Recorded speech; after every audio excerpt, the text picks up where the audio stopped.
You're listening to the Teach Better Talk podcast featuring expert educators eager to share progressive tactics to reach more students. Teach Better Talk is created by teachers and fueled by passion. Let's get started.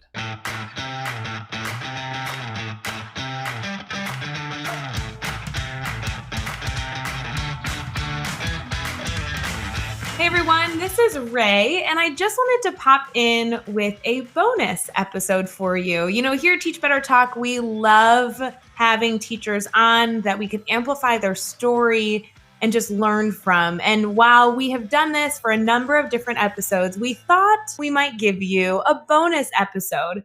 Jeff Gargas was just featured on How to Be Awesome at Your Job podcast. And when he was speaking on this podcast, he shared so much insight in our backstory, how the Teach Better team was built, and what we stand for. Now, while I, of course, enjoyed listening to it, I thought that you might enjoy it as well. Make sure if you like this episode to go subscribe and leave a rating and review for them, because obviously we would love to share their amazing stories as well. So this is episode 430, How to Reach the Unreachable, Lessons Learned from Master Teachers with Jeff Gargas. Welcome to the How to Be Awesome at Your Job podcast, the show where brilliant professionals share how to sharpen the universal skills required to flourish at work. Enjoy more career fun, wins, meaning, and money with your host, Pete Mockaitis. Hello, and thanks for joining us here for episode 430 with Jeff Gargas. I've got many emails from folks who are teachers and want some tips. Well, that's exactly what Jeff does. He equips teachers to be all the more excellent at teaching and shares how that applies to all of us who are not teachers. So you'll learn 1, 3 links between classroom management and organizational management. 2, how to return to caring about people when you don't feel like it. And 3, how to reach the unreachable. So if you want to check out the show notes or the transcript or the links to items that we've referenced here, it's over at awesomeatyourjob.com/ep430. And while at awesomeatyourjob.com, I hope you'll check out some nifty stuff, such as every episode tagged by the topic and the competencies covered, which is in the drop-down of the navigation menu where it says podcast over at awesomeatyourjob.com. Now here's Jeff's story. Jeff Gargas is the COO and co-founder of the Teach Better team, the creators of teachbetter.com, the Grid Method, and Teach Further. He works with educators to increase student engagement and improve student success. Prior to co-founding Teach Better, Jeff was the owner of E&I Multimedia, an online marketing firm where he worked with entrepreneurs and small businesses, assisting them with web design, social media, content marketing, and brand awareness. Prior to all that, Jeff was an adjunct professor at Kent State University and spent over 10 years in the music industry. He's spoken at conferences around the country and has successfully promoted more than 500 events and launched 7 businesses in a variety of industries. So huge thanks to Jeff for sharing his time and expertise with us. And a huge thanks to our sponsors. We got Care Of, who's got some delicious, wholesome, customized protein at a crazy low price for listeners here, as well as Blinkist, which helps you learn from nonfiction books in a flash. But first, here's Jeff. Jeff, thanks so much for joining us here on the How to Be Awesome at Your Job podcast. Hey, man. Thanks, Pete, for having me. Truly an honor to be on here, man. I really appreciate it. Oh, yeah. Well, I'm excited to dig in. And first, I want to hear, you shared when signing up for this scheduler that you can likely cry at romantic comedies more so than your wife. What's the story behind this? I'm a big sucker for romantic comedies. I've always been a hopeless romantic, as I describe it, just the way I am. I don't know if it's... I'm pretty sure I blame my mom, but I'm just a hopeless romantic, and my wife's a tomboy. It's just like I'm more likely to tear up a little bit at a moment, even if it's in like a silly like Adam Sandler romantic comedy, and it shouldn't be tear-worthy. I'll get there before her, for sure. Yeah. Like, it's not uncommon. Oh, that's funny. That's funny. I just recently discovered the TV series This Is Us. I won't even get into it. I won't even get into it because I know what's going to happen. Like, my brother and my sister-in-law watch it, my mom watch it, and all these people. And I'm like, no, that's not... I won't be able to handle that. Like, no way. Well, it's a good thing I waited until I became a parent to watch this show. Otherwise, I'd be like, this is boring. But I'm like, my God. It's crazy after you become a parent what other things affect you. And you're like, wow, that shouldn't, wow, okay, wow. Yeah, it's crazy. Well, so now you're also a listener and fan of the How to Be Awesome at Your Job podcast, like legitimately. I am. Big fan, like legitimate fan, yes. As opposed to the things that publicists say to try to get you to buy. No, absolute legitimate fan. I no joke, and not because I was coming, like we were doing this, but I was at the gym a couple hours ago getting my workout in, and I was listening to it with your episode with Michael Hyatt, which was awesome. He's a big fan of his as well. So yeah, love it, man. Love what you're doing. Totally. Well, I love what you're doing. You are helping the world teach better. So can you orient us a little bit? So you got a few things going on. What's up with Teach Better and the Grid Method and Teach Further? So yeah, the Teach Better team is what we are. Everything's over at teachbetter.com. And we basically, we do a lot of stuff, but like our general mission is we work with teachers and school districts to implement best practices, implement district-wide initiatives, and other bits and pieces of professional development and training for the teachers. Essentially, all we try to do is just help teachers be better at what they do. Like, teachers are already doing amazing things in their classrooms. We're not trying to go in and change what they're doing. We're just trying to support them in every way, in any way we possibly can, to help them do it. It all got started with something we call the Grid Method, which is a mastery learning framework that my co-founder, Chad Ostrowski, created in his classroom, basically out of necessity, and he was struggling to reach his very high needs population of students, and got to the point where he considered quitting and decided that he either needed to go get a job somewhere else or he needed to figure out how to teach better. And he luckily stayed in and figured that out. He's a scientist by trade, so he kind of dissected everything and found best practices that seemed to be, the research showed, would answer his struggles, but couldn't find a way to put them all together. So we created the system, and that's sort of what launched us. Is he called me asking about doing an ebook, because I was in the online marketing world at the time, and teachers in his district were asking questions because basically the students were telling them they didn't know how to teach anymore, which was fun for him in a lot of ways, but a little target on his back. But also a lot of teachers that were like, hey, I want to reach these kids too.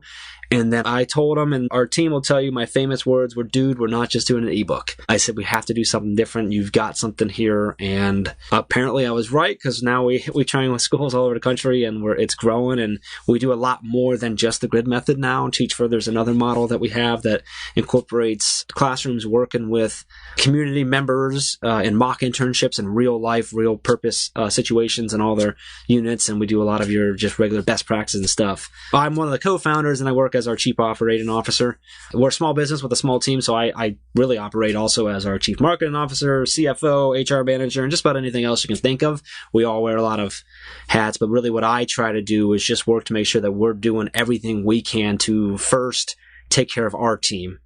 And then a very, very, very close second is take care of our partner schools and all those teachers that are changing the world. We're just trying to do what we can to help them. And in your work, you say that you have seen many commonalities, connections between some of the teaching better classroom management stuff and then, nonprofit, government, business, organizational management stuff. Can you lay out that link for us? Yeah, I think the biggest link, to keep it really simple, is relationships.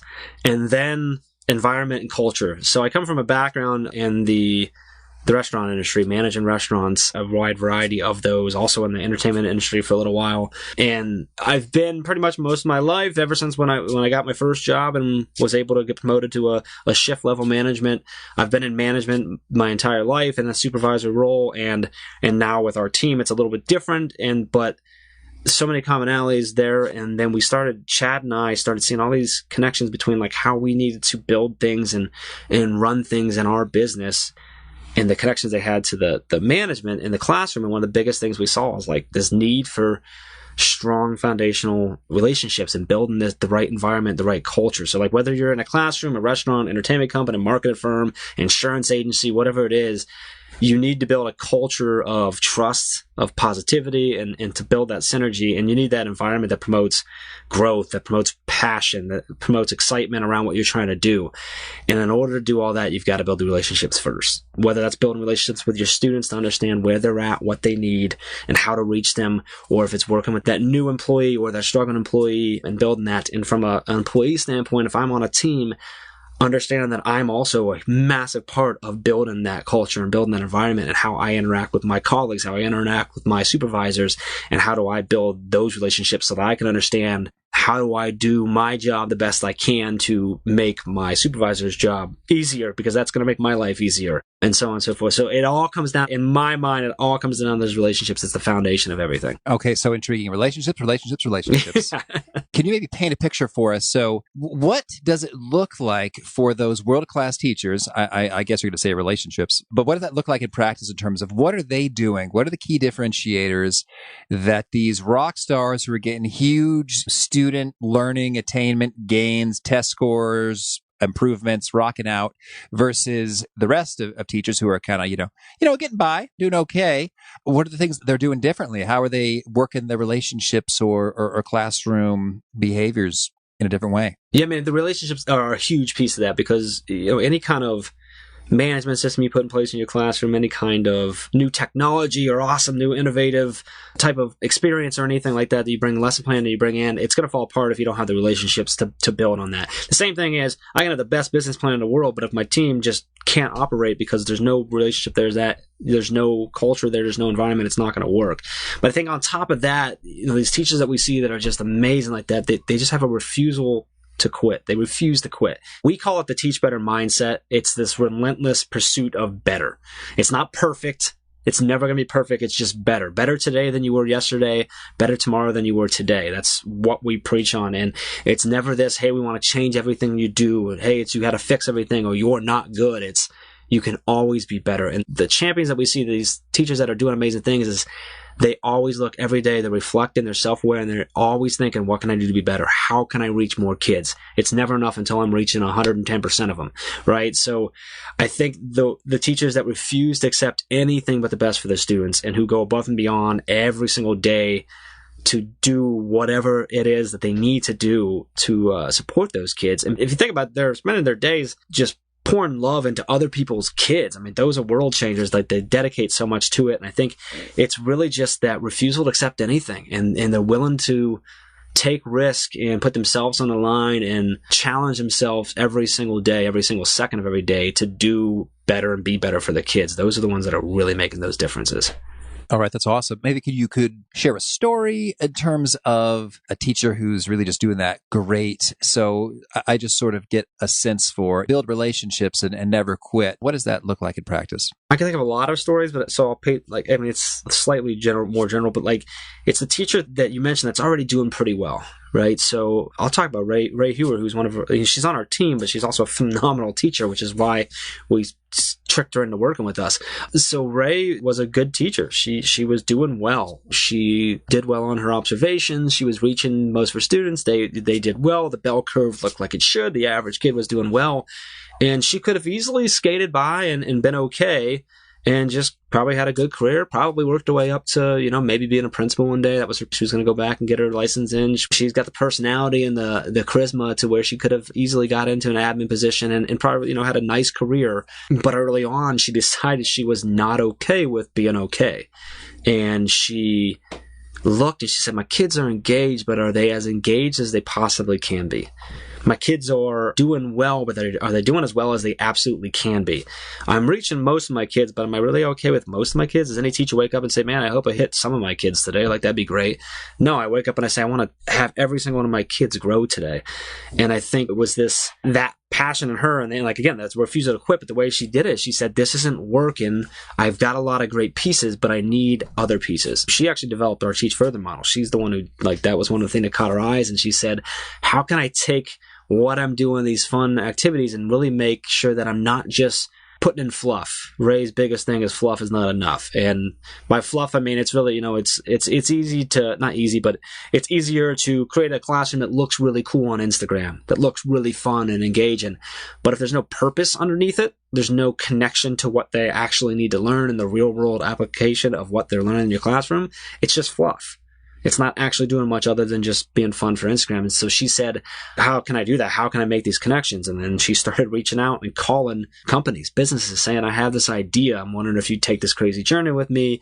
And allow my students to operate in a mock internship with your company. And here's how I'm going to connect it to my math standard. Here's how I'm going to connect it to my ELA standard. And the way that she started connecting pieces to real world applications to these seemingly boring math standards and things like that is phenomenal. And now we've since then been able to help teachers all over connect with major companies and businesses and do some amazing things. But she's a great example of that teacher that you were talking about, that rock star teacher that just said, I could be okay, I can be comfortable, I can get by, but I refuse to do that. You flip that, you see it in corporate world. I saw it in my time of when I was managing people in the restaurant industry of kids who came in, a lot of time. I was in the quick service industry, kids who come in a lot of times it's their first job, first opportunity at maybe taking a management position or have a little bit of responsibility. And you have some that said, I'll just do what I need to do because I'm just here while I'm figuring out what I'm doing in my life because I'm going to college. It's a part-time thing. And others that looked at it and said, if I'm here, I'm going to be the best here I possibly can be. I'm going to learn everything I can. I'm going to pick the brains of the people that are here.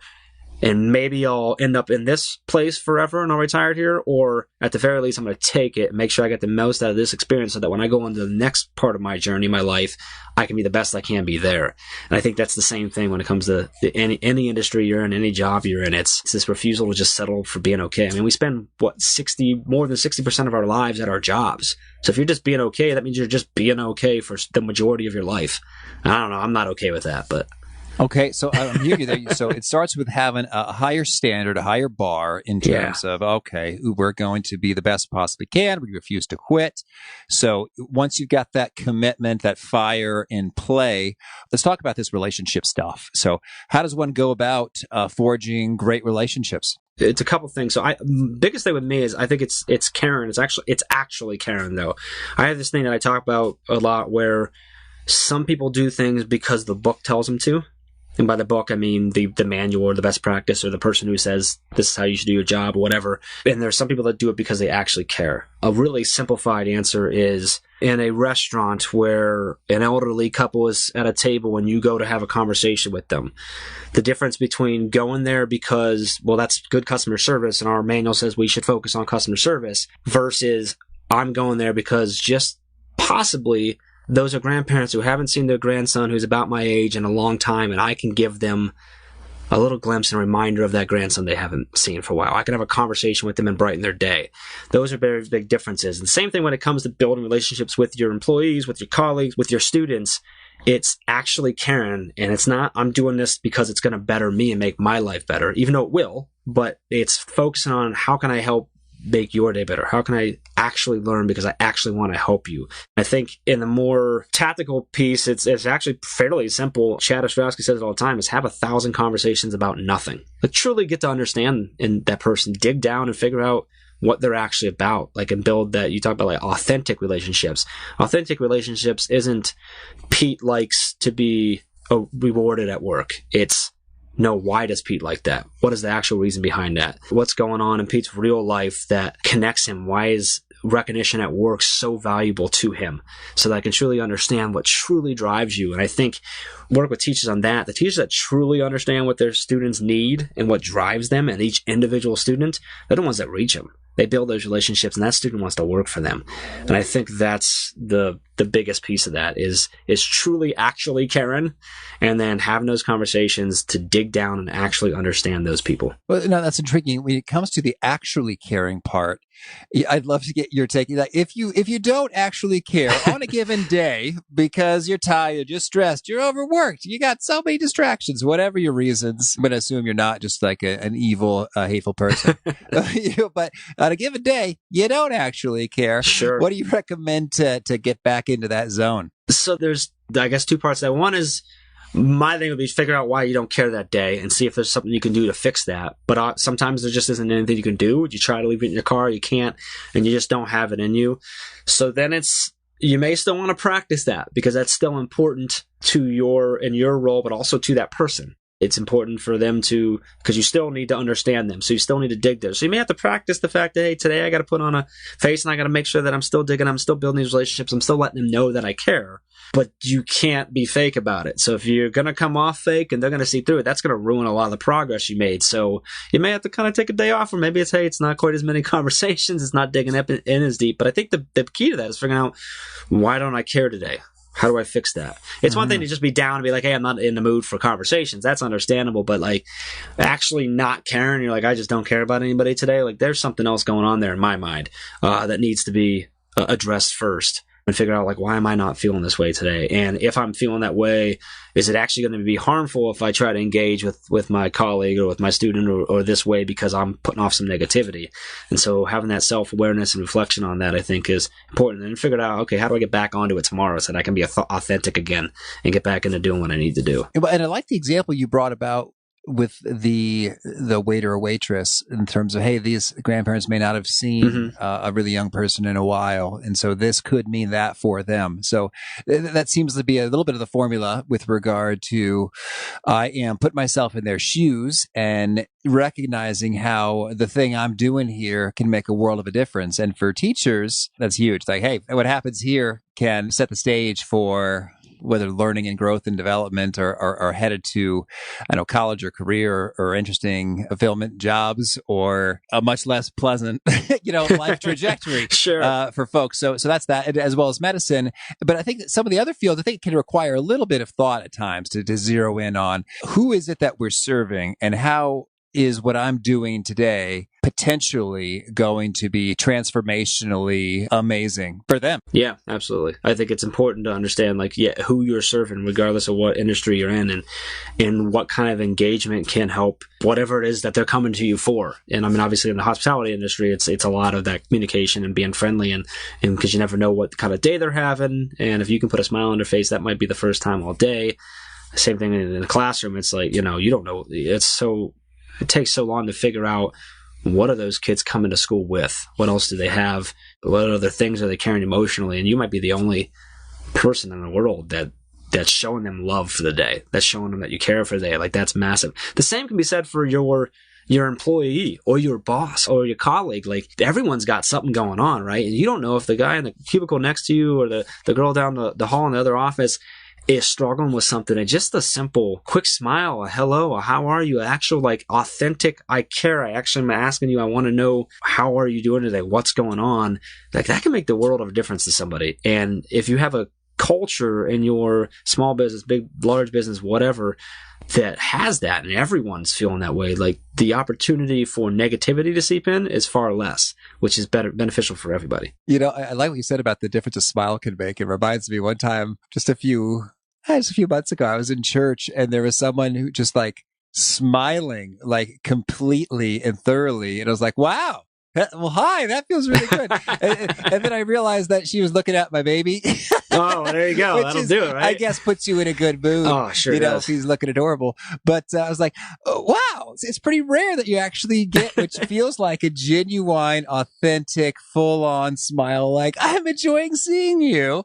And babies get it, but we don't as much. Yeah, and the crazy thing is the smile. Like, it's crazy what a smile does for you. So there's an author, an amazing educator named Adam Welcome. He wrote a book called Kids Deserve It, which was a massive hit in the education world. But then he also wrote a book called Run Like a Pirate. And it's an amazing book. If you pick it up, it's a short, easy read, but it's phenomenal. It's like his story of, in 2017, he ran a marathon every single month because Adam's just intense.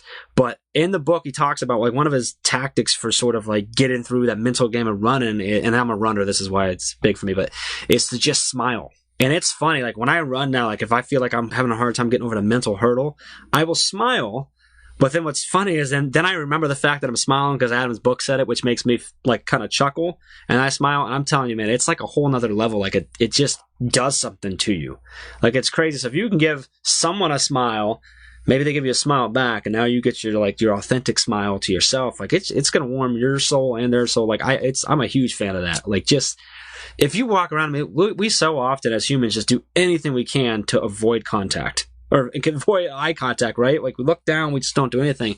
I try really hard, and I don't do it every day, but I try really hard to just smile at people and say hi to as many people as I can, because again, you don't know what they're going through. Like, that's just, it's such an important thing in my mind. And to your point about having 1,000 conversations about nothing, in a way, I like that feeling that sentence creates, because it's sort of like, you can just chill out. It's like, I'm not like I am intentionally trying to tease out 14 precise takeaways from this discussion, but it's like, we're going to talk about, oh, you like pizza? That's cool. What are your favorite topics? Oh yeah, sausage is the best, whatever. And in so doing, you build up a picture. But that being said, could you share what are some of the conversations about nothing that are often quite telling and they deliver something? Yeah, I mean, simple conversations about, like, what'd you do this weekend? What are you up to tonight? And then playing off that of, like, oh, like, do you watch this? Do you watch This Is Us, right? Do you cry during movies? You said it, like pizza, like, or I mean, it's a million different ways. And with students, a lot of times it's what you do this weekend. And that opens up another question, like, oh, like noticing something that maybe they have a graphic T-shirt on, like, oh, do you like the Incredible Hulk or Hulk or whatever? Get in that. Your coworkers can simply just be like, and maybe they have a shirt on, depending on the dress code and stuff. But it could be asking them what they do this week and what are they up to this week and what do they think about this or that? Did they catch the game last night? Have they seen that new movie? Whatever it might be, they have just those conversations that just start a conversation about nothing and give you a chance to just sort of learn a little bit about them. Because the way someone tells you about their weekend or explains what they liked or disliked about a movie or the team they cheer for, something like that, tells you little bits and pieces about that person. You get someone talking, I'm a Cleveland Browns fan, so you connect with a Cleveland Browns fan and you connect with another Cleveland Browns fan. That's a bond that, like, can't be shook. So those little and a lot of sports teams are like that. Like, that's such a connection that you may not know that you have with a colleague or with your boss or whatever. And that simple little connection can change the way you guys communicate forever, because now there's that little, like, oh, that's typical Browns, right? There's these little inside jokes that automatically form, or you love that show, or I'm a huge fan of Friends, the TV show Friends from way back when. Like, I had an employee of mine that we worked with, I think 5 years he was with us, and he had autism, but he was a incredible worker, worked really hard, and he would have moments where he had some struggles and he got frustrated with usually being directed because he was pretty good at his job, but if we needed to direct him, sometimes took him wrong. He had a lot of stuff in his life that was dealing with. And people would have struggle with him because when he got in that mode, it was kind of like you weren't going to break him. And I would literally just rattle off lines to an episode of Friends, and we would just get going. And it was just this ridiculous back and forth that no one else understood, because unless they happened to know that one weird episode, but it would just crack him out of this thing. And it was this little piece that took me a while to figure out through just random conversations, where one day, I don't even remember the actual conversation, but we were talking, I don't remember the situation, but the conversation, we were just talking, and I said something, I can't remember what the line was, that reminded him of the episode. And he goes, oh, that's like the time Joey said da-da-da, and we repeated it. And we're like, oh, instant connection. I now have my bond with you. We now have a million inside jokes that we can laugh about, and I now have something that I can pull out to help you get out of a funk if you get into it. And that's just, like, for me, that made my life managing shifts that he was on so much easier. Well, and I'm curious, as you're having these conversations about nothing, you're forming some relationships, you're learning all kinds of little things. I mean, especially in the context of a teacher with a classroom of, 15, 20, 25 plus students. How do you keep all that straight? Do you recommend any particular systems or tracking or note keeping? What do you do? Well, we've seen teachers do a million different things. Some teachers are just amazing at it, just really, really good at it. There's a lot of different types of things of, at the beginning of the year, working with some teachers do picture things where the kids get to, share their stories along with pictures. And then the teacher sort of has that on the walls or on a document or something like that, where they have that sort of resource. But, you're also they're spending every single day with those students. So you're getting to know it. They become, it's just like your colleagues at work. I mean, if you're with the same 10, 15 people every day at work for 60% of your life, like, they're becoming, whether you like it or not, they're in your life as much as a best friend would be. So you're able to build that. So I think big piece is much easier if you're truly caring. I'll go back to that, because, like, I don't have any trouble remembering which one of my friends likes this or likes that, because they're my friends. I know that information because I care about them, and I built it in an authentic way, not because I was supposed to, because my job said so. So it's tough to remember, okay, what's employee A1's favorite food? it's easier to remember what's Max's favorite food because I've built a relationship now versus I learned it because I'm supposed to because my job will be easier. And I think the same thing with teachers who truly care about their students. Like they remember, oh, that's Johnny. He has the brothers that do this and the mom that struggles with that, or he lives with his aunt, or he has this and oh, that's Sarah and she has these things. I think comes with the actual caring that comes in that situation. So I think teachers are naturally inclined to be really, really good at that because their heart's there in the first place. They're trying to do something amazing and reach those kids. But I really think it comes down to the actually caring about the people that you're working with and the people you're serving and truly wanting to learn about them. It's funny to keep coming back to this caring. And we recently had interview with Alden Mills, who's a Navy SEAL, and his whole thing was caring. He has a framework, CARE, C-A-R-E. Each of the letters has multiple subcomponents that start with a C and an A and an R and an E. So it's kind of fun little connections here. So let's talk about one of your great phrases that you have for your business is that you help teachers to reach the unreachable. So we've talked about some principles that are applicable across students, but if you got a particular employee or student who is noteworthily, seemingly unreachable, what do you do? It's going to feel like I'm coming back again and again, but it's the relationship. It's understand them, like truly understand the person. So figure out who they are, what drives them, and why they've been deemed unreachable. So when it comes to employees, it's figuring out what are their strengths, what are their struggles, and then working with them to play on those strengths and focus on those strengths while still trying to build those struggle points and focus really on what drives them. One of your colleagues, one of your employees might be driven by financial gain. Like they're driven by money, and that's okay, but understand what drives them versus someone who's driven by admiration and wants to be looked at as an incredible employee or the best colleague around or whatever it might be. When it comes to the classroom, it's finding out what's driving your student. Are they struggling? Are they quote unquote unreachable because they come from a really rough home and their entire life they've been told that they're dumb and they fail and they're stupid and they're not good at school and no one's giving them a shot because they struggled when they were younger, and now it's just, now they're in 7th or 8th grade, and it's just been the cycle of failure where Chad talks a lot about the cycle of failure. So if you think about a student who goes to school in 1st grade, like every student who goes to 1st grade is like, I got my backpack on, I got my new shoes, I'm ready to go, right? I'm going to be awesome. And they go and they try really hard, and they get an F. You failed. That's all right. I'm going to get it next year. 2nd grade, they go and they're pumped up. I'm going to try really, really hard. I'm going to do awesome. You failed. You got an F. Oh, okay. All right. Well, I'm going to try really hard next year. I go to 3rd. And again, by the time they hit that 5th, 6th grade, they start doing some quick math in their head. And they're like, if I try really, really hard, I get an F. But if I don't do anything at all, I also get an F. That's a lot easier. Boom, stamped with unreachable. And what happens is, unfortunately, they get kind of written off. And so then you get this little like, oh, watch out for so-and-so. He's unreachable. You're not going to be able to get him. He's in trouble. He's going to whatever. The difference is when a teacher chooses to say, yeah, I don't accept that. I'm going to figure out why that student, what's really happened. Why are they struggling? And Chad, this is actually like, I love that you asked that because it's actually, the story Chad tells a lot about it. One of his students, Jesse, who was that kid. He was a kid who he was on all those lists that teachers say they don't have, or the top 10. And it actually ended up where Chad had him at the end of the day. And for a couple of weeks, Chad never saw him. So he thought maybe he moved because transiency was pretty common in that type of community and stuff. But he asked his colleagues, like, where's Jesse? I haven't seen him. Did they move? And they're like, oh no, he's just getting kicked out of class before he gets to yours. He's getting sent down to in-school suspension.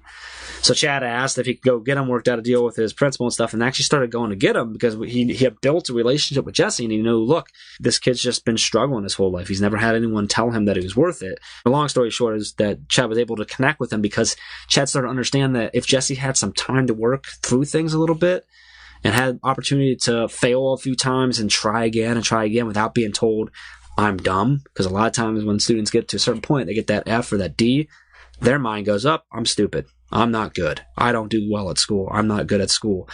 And Chad figured out, well, if I can give him some time to work on that, and if I'm working my class and managing my class the right way, and I have some time to maybe read aloud to Jesse to help work her through these things, I bet he can do better. And he did. He started doing really well. Obviously still had some issues here and there and stuff, but ended up doing actually ended up getting a B in the class. It's an awesome story that Chad tells that I won't go into because he's much better. But I think it's the same thing.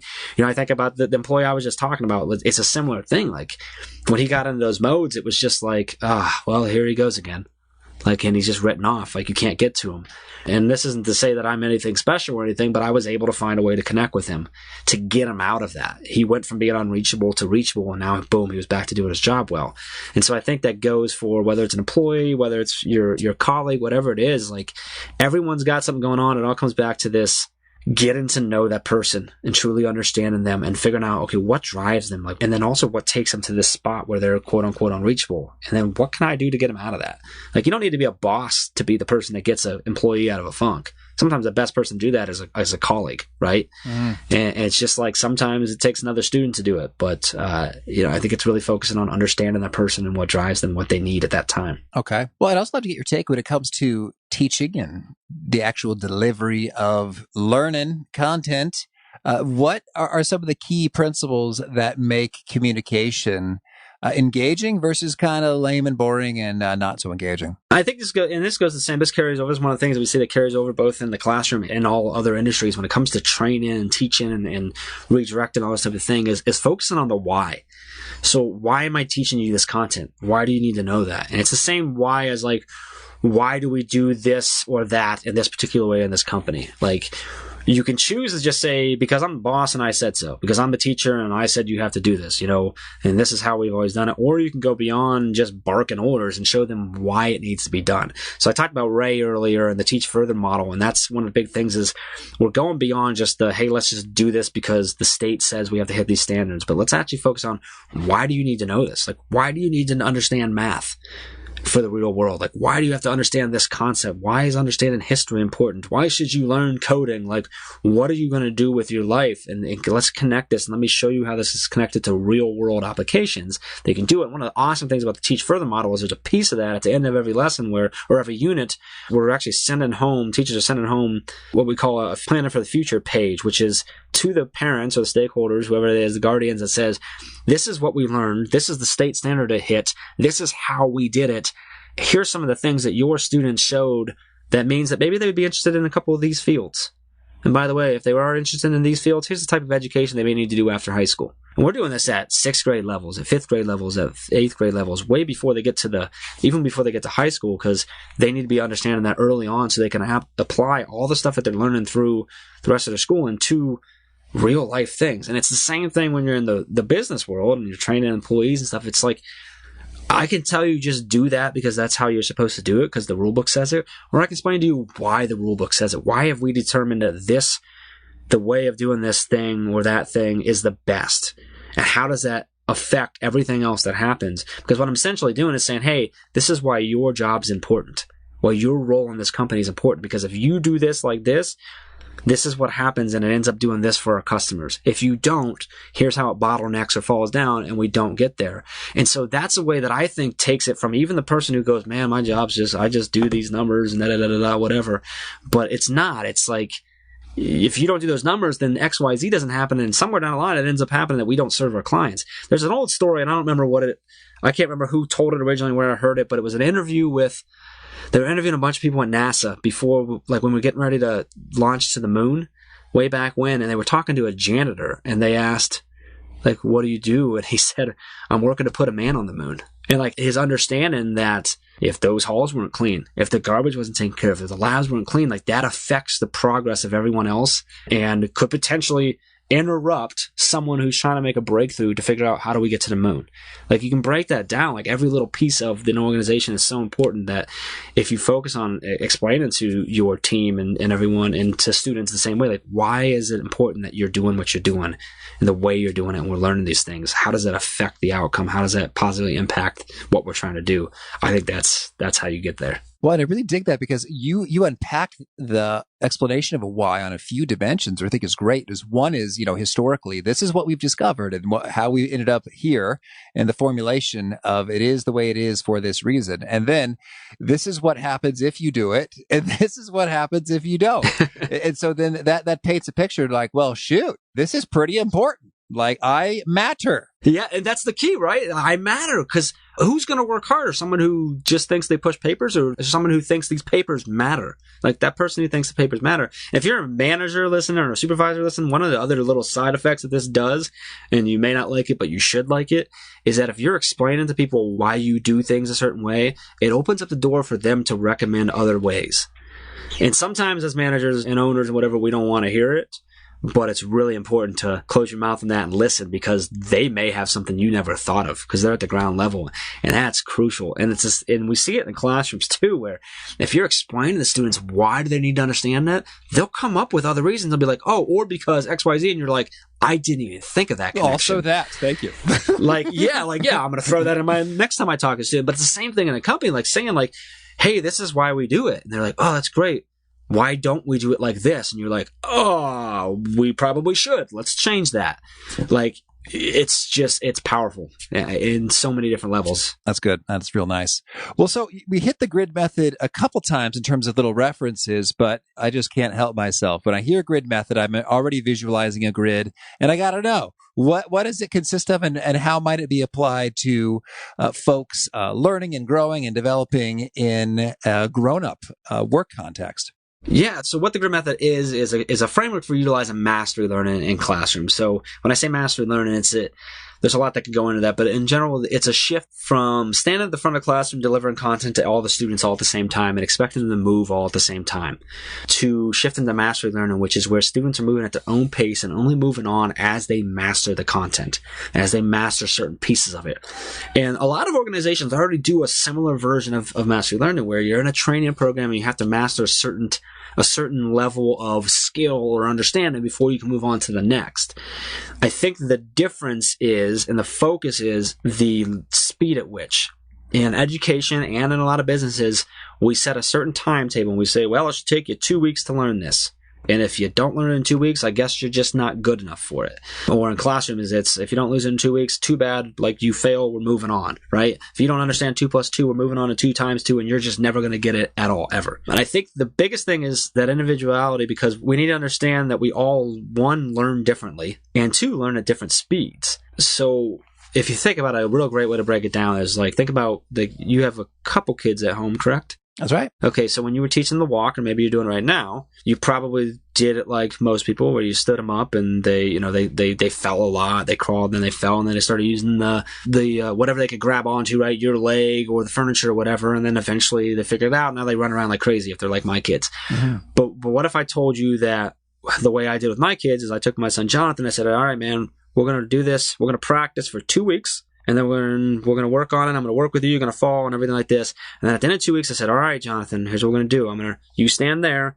I'm going to stand the prescribed 10 feet away from you. And now you need to walk to me. And he takes a couple steps, stumbles, boom, falls. And I said, well, sorry, son, you failed your walking test. I guess we're going to just not learn how to walk. We're going to move on to potty training. No. It's ridiculous, right? Yeah. But then when we get into school and in the business, we say, hey, you got 2 weeks to learn this, or you got a week to learn this. And if you don't, I guess you're just not going to get it. And I always wonder, like, how many potentially amazing employees are we not giving a shot to because we wrote them off because they didn't get it quick enough? Yeah. Same in education. Too many students get written off as unreachable or not smart, not good test takers, not good at math, because we gave them a short amount of time and we expected them to move at the same speed as everyone else. Well, we all learn differently how to walk in different speeds. Some kids walk at a year, some takes them 3 years. I mean, same with talking, same with learning how to ride a bike, learning everything like that. So the framework and just the mastery learning shift in general is focusing on the individual and where they're actually at, focusing on what they actually need and when they need it, versus when we think they should have it. And I think that's the biggest piece we drive that helps drive mastery of the content, whether you're in a school, business, whatever. That's good. And so where's the grid come into play? So the grid, essentially, so when we work with teachers, one of the first things we do is we help them look at their state standards and what they have to meet, what the state says that they're supposed to be teaching, and we help them break them down and align them to the essential questions that they need to ask their students, that they need to have their students understand, and then that breaks down into learning opportunities and the actual activities that students are doing in order to master the content. So then they take all those learning opportunities, which you can think of like a lesson plan, right? We call them learning opportunities because a lesson is something you give someone. A learning opportunity is something they have to take. So we purposely use those words. But the grid becomes the learning path for the student to move. It's their guide. It's their map, if you will. It's this formed of little squares that have activities in them. It explains what they need to do, whatever it is that they're doing, whether that's vocabulary words, whether that's a science experiment, whatever it might be, and then what they need to do in order to be checked off for mastery. So students move through these, and so I go and I do what I need to do in square one, and when I'm ready to be checked and I feel I've mastered that, I check in with the teacher, or there might be a self-assessment or automatic assessment through technology. I cannot move on to that next square until I've mastered that content and I've showed my mastery at least an 85% or higher level of mastery.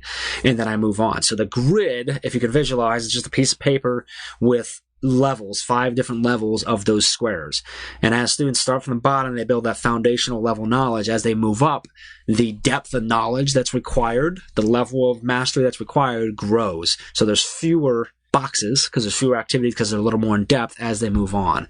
And then as they move up and they level up in that grid, they're getting deeper and deeper into that content and into that concept and into that. So a grid itself would encompass basically sort of like what you would consider like a unit of study. Some units might require multiple grids, some are just one grid. So it varies teacher to teacher how much they want to pack in there. When we talk about the grids, is there something in particular that's on the x-axis and on the y-axis? So going up on the side there is your levels of depth, your depth of knowledge. So all right. Going across is dependent on your X is it depends on those are your learning opportunities, right? Those individual boxes that say this is what you're going to do to help to practice and then show your mastery.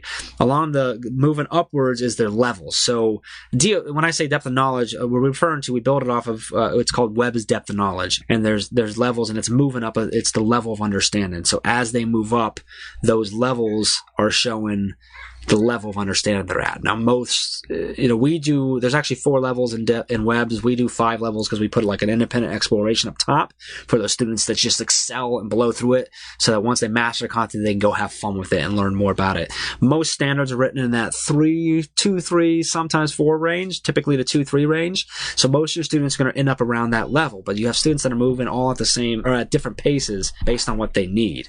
And so what this does then is allows those students that just get it, they're just like, we call them rabbits, that are just really quick and they just get it, they can move and they can keep learning, they can grow. They don't have to wait for the student that maybe struggles. But that student that needs a little more time, that needs a few attempts to try to get it because they just don't get it, now they have the time to do that. You can spend time with them, either one-on-one or small groups, to assess where they're at, where they're struggling, find other ways to explain it to them.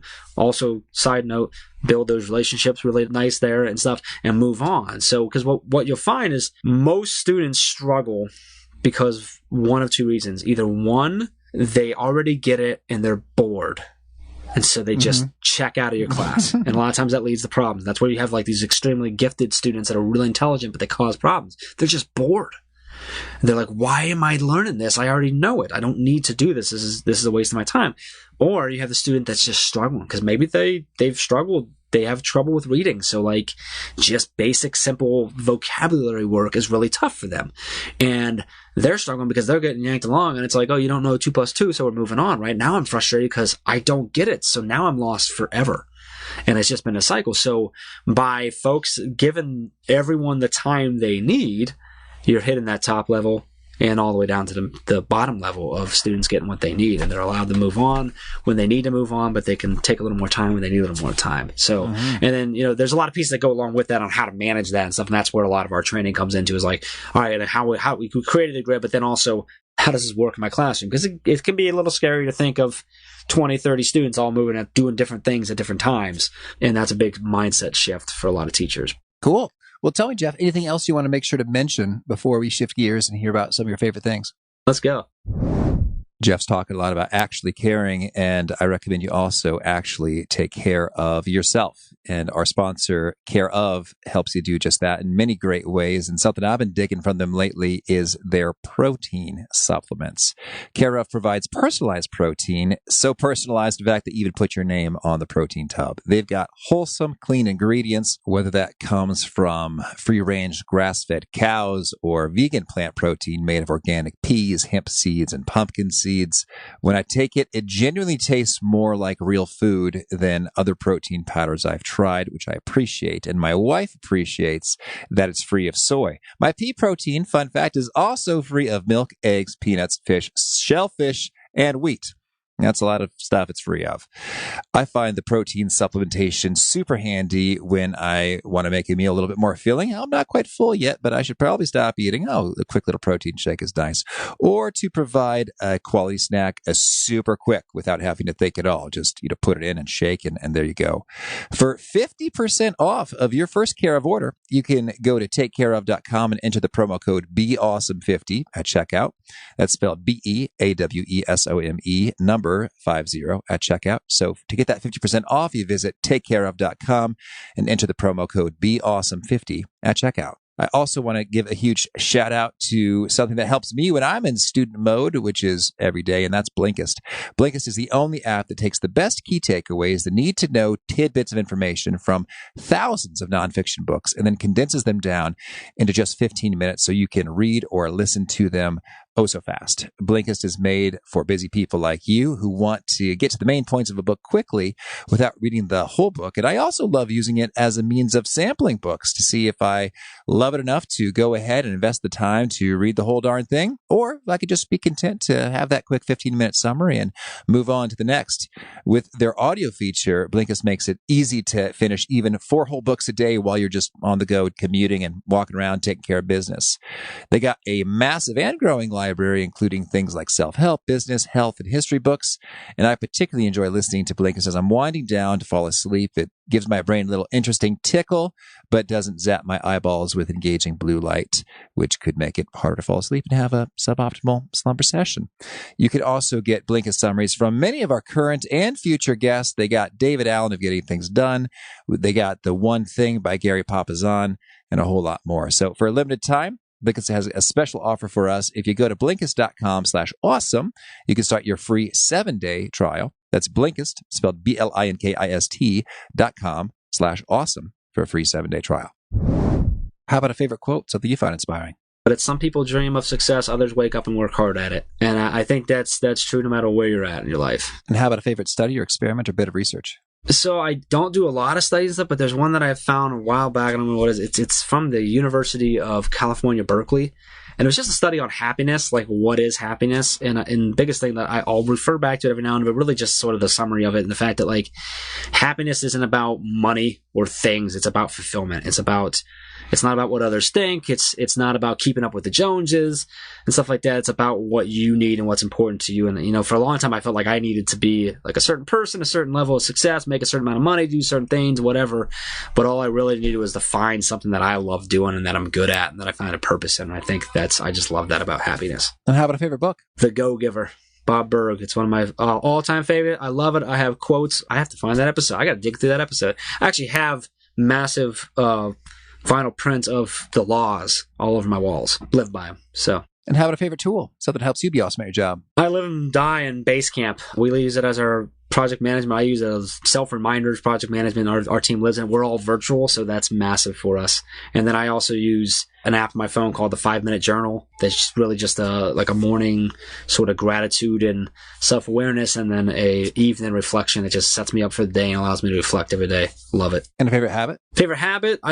Started running about this past August and just getting back into it and focusing on waking up early and getting a workout in. It's changed everything. And is there a particular nugget you share that really seems to connect and resonate with those that you're teaching? Yeah, I think so with them and more with the team and stuff. I love this. I don't know if you know Gary Vaynerchuk. He says, I won't say it in the way he says it, but if you live for the weekends, your stuff is broken. That's massive for me because I just think we live in such a world where there's so many opportunities to do so many different things that if you're doing something you hate, like it's just not worth it. You got to get out, find something that you love. And I say the same thing to teachers all the time. I said, if you're dreading Monday, like you should probably not be a teacher anymore. Like, And I love when I talk to teachers and they're like, I am so pumped to be back from spring break because I get to see my kids again. I get to make an impact.